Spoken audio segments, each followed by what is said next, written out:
Les Actes des Apôtres, chapitre 27.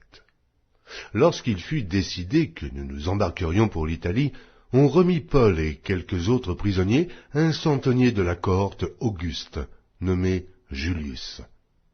Nous montâmes sur un navire d'Adramite, qui devait côtoyer l'Asie, et nous partîmes, ayant avec nous Aristarque, macédonien, de Thessalonique.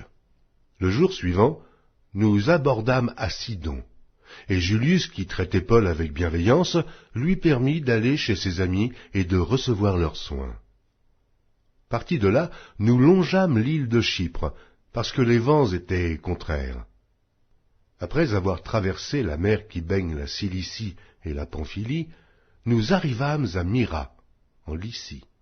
Et là, le centenier ayant trouvé un navire d'Alexandrie qui allait en Italie, nous y fit monter.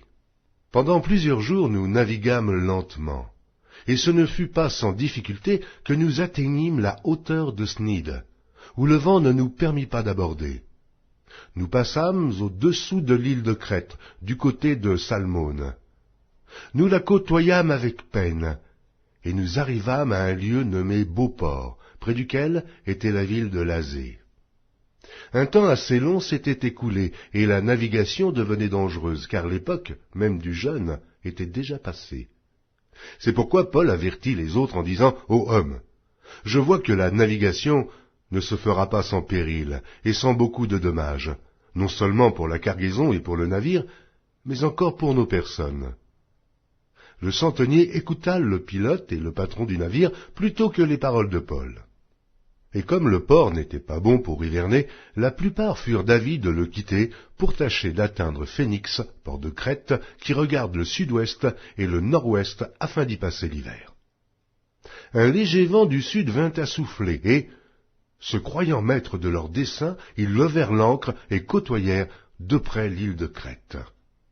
Mais bientôt un vent impétueux, qu'on appelle Eurachillon, se déchaîna sur l'île.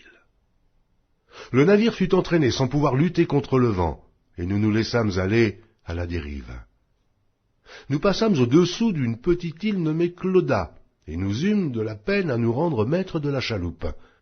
Après l'avoir hissée, on se servit des moyens de secours pour ceindre le navire, et, dans la crainte de tomber sur la Syrte, on abaissa les voiles.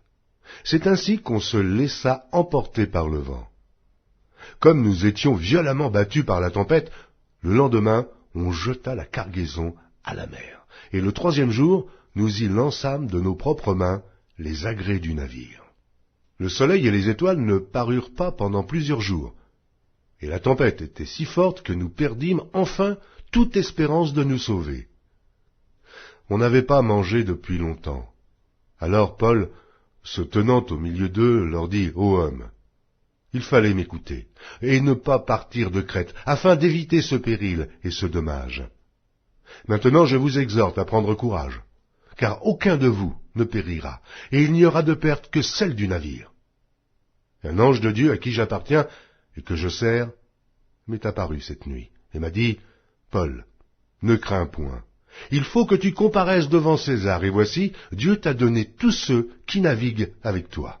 C'est pourquoi, ô homme, rassurez-vous, car j'ai cette confiance en Dieu qu'il en sera comme il m'a été dit. Mais nous devons échouer sur une île. » La 14e nuit, tandis que nous étions ballottés sur l'Adriatique, les matelots, vers le milieu de la nuit, soupçonnèrent qu'on approchait de quelque terre. Ayant jeté la sonde, ils trouvèrent 20 brasses. Un peu plus loin, ils la jetèrent de nouveau et trouvèrent 15 brasses. Dans la crainte de heurter contre les écueils, ils jetèrent 4 ancres de la poupe et attendirent le jour avec impatience.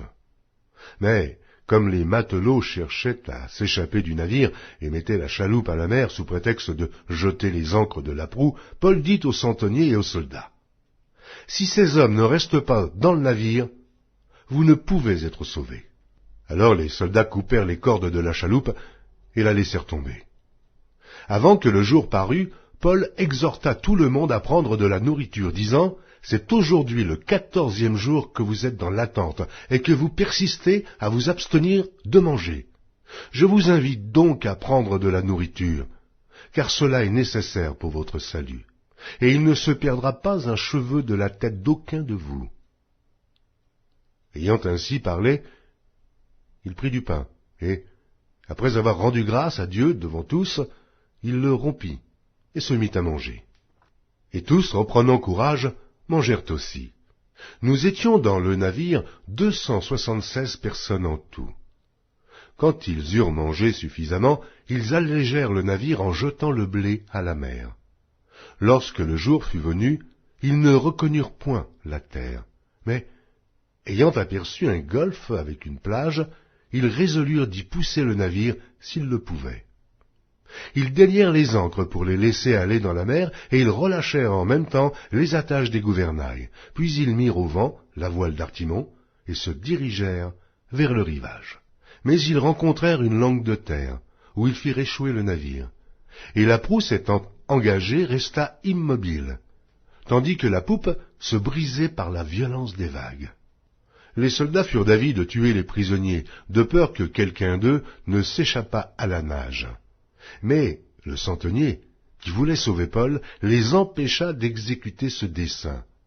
Il ordonna à ceux qui savaient nager de se jeter les premiers dans l'eau pour gagner la terre, et aux autres de se mettre sur des planches ou sur des débris du navire, et ainsi tous parvinrent à terre sains et saufs.